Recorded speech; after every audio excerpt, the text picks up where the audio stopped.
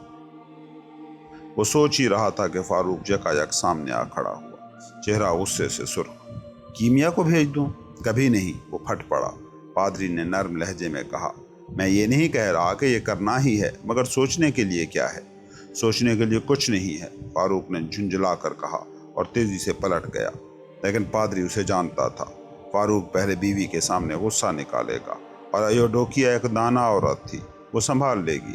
امام سے مشورہ ہوگا، بات گاؤں میں پھیلے گی، اور پھر آہستہ آہستہ سب مل کر کسی فیصلے پر پہنچ جائیں گے، اور اگر یہ صحیح ہوا تو خدا خود اس کے ہونے کا رستہ بنائے گا۔ فی الحال فاروق کچھ دنوں کے لیے پادری کو قصوروار ٹھہرائے گا۔ یہ سوچ کر کرسوسٹم مسکرایا، اور جب ایک ننھا سا ہاتھ اس کے ہاتھ میں آیا تو وہ چونکا نہیں۔ کیمیا اس کے پاس بیٹھ گئی تھی اور ہنس کر اس کی طرف دیکھ رہی تھی۔ Chapter number 7۔ تہوار ختم ہو چکے تھے اور گاؤں پھر اپنی معمول کی زندگی کی طرف پلٹ آیا تھا۔ صبح سویرے ہی پادری کرسوسٹم رخصت ہو گیا تھا۔ ساتھ طاہر بھی تھا جو اگلے گاؤں سے حل کے لیے نیا پھالا ڈھونڈنے کی امید میں نکلا تھا۔ چھت پر عائشل ہاتھ میں سرکنڈوں کا گٹھا لیے جھاڑو دے رہی تھی۔ سورج مکھی کے بیجوں کے چھلکے اب بھی کل رات کی محفل کی نشانی بنے بکھرے پڑے تھے۔ کیمیا، ہٹو یہاں سے، دیکھتی نہیں میرے راستے میں کھڑی ہو؟ کیمیا ایک کونے میں کھڑی تھی، پاؤں جمائے اس جگہ کو بچاتے ہوئے جہاں کل شب پادری بیٹھا تھا۔ میرے حروف کو مت مٹانا عائشل، خدا کے لیے نہیں۔ تمہارے حروف؟ یہ گرد میں لکھی لکیریں؟ بہتر ہے میرا ہاتھ بٹاؤ بجائے اس کے کہ تماشا بناؤ۔ یہ حروف خود پادری کرسوسٹم نے میرے لیے بنائے تھے۔ Please عائشل، please. عائشل نے جھنجھلا کر سر ہلایا۔ پاگل ہو گئی ہو تم؟ یہ ساری لکھائی فضول ہے، اس سے کیا ہوگا؟ کیا لکھنے سے روٹی پکے گی یا بکریوں کا دودھ نکل آئے گا؟ کیمیا بے بسی سے بہن کو تکتی رہی۔ عائشل نے لمبی سانس لی۔ بحث کرنا بیکار تھا۔ کیمیا سے بات کرنا اکثر یوں ہی ہوتا، دیوار سے سر مارنے کے برابر۔ آخر کار یا تو وہ رونے لگتی یا پھر مسکرا کر اپنی ہی دنیا میں گم ہو جاتی۔ تم سب کو پاگل کر کے چھوڑو گی کیمیا؟ عائشل پھٹ پڑی۔ کیمیا کے ہونٹ کپ کپانے لگے، آنکھوں میں آنسو بھر آئے اور رخساروں پر بہنے لگے۔ میں سمجھا نہیں سکتی، میں نہیں بتا سکتی، وہ ہکلائی، لیکن میرے دل کے اندر ایک بہت بڑی خواہش ہے۔ میں پڑھنا چاہتی ہوں، یہ میرے دل میں بہت بڑا ہے۔ بہت بڑا؟ کیا چیز؟ عائشل نے حیرت سے پوچھا، دل میں ایک لمحے کو نرمی محسوس کرتے ہوئے۔ کیمیا نے سر ہلایا۔ میں نہیں بتا سکتی، نہیں بتا سکتی۔ عائشل نے ہار مان لی، سرکنڈے زمین پر پھینک دیے۔ چلو کھانے کی تیاری کرتے ہیں۔ چھت پر ایوڈوکیا نے پہلے ہی کپڑا بچھا رکھا تھا۔ فاروق دیوار کے ساتھ ٹیک لگائے بیٹھا تھا۔ اس نے بڑی گول تانبے کی تھالی رکھنے کے لیے چوکٹھا رکھا اور عائشل دسترخوان پر سالن لے آئی، دہی، شہد اور زیتون کے کٹورے، ساتھ میں چائے کے پیالے۔ کیمیا مٹی کے برتن میں بے خمیری روٹی کے بڑے بڑے پتلے پتے لائی جو ایوڈوکیا نے 1 ہفتہ پہلے گاؤں کے اجتماعی تنور میں بنائے تھے۔ عائشل اندر جا کر چائے کا جگ لے آئی اور سب نے مل کر ناشتے کا آغاز کیا۔ عائشل، میرا پیالہ دوبارہ بھر دو، اور کیمیا، خواب دیکھنا چھوڑو اور کھاؤ بھی۔ ایوڈوکیا نے سر ہلایا، ناراضگی کے ساتھ مگر ماں کی محبت سے بھری ہوئی۔ فاروق نے اپنی بیوی کو دیکھا، بالکل ایسے جیسے مرغی اپنے چوزوں کے ساتھ ہو۔ یہ خیال آتے ہی بے ساختہ اس کے لبوں پر مسکراہٹ آ گئی۔ موڈ اچھا ہوتا دیکھ کر خوشی ہوئی، ایوڈوکیا نے طنز بھری نرمی سے کہا۔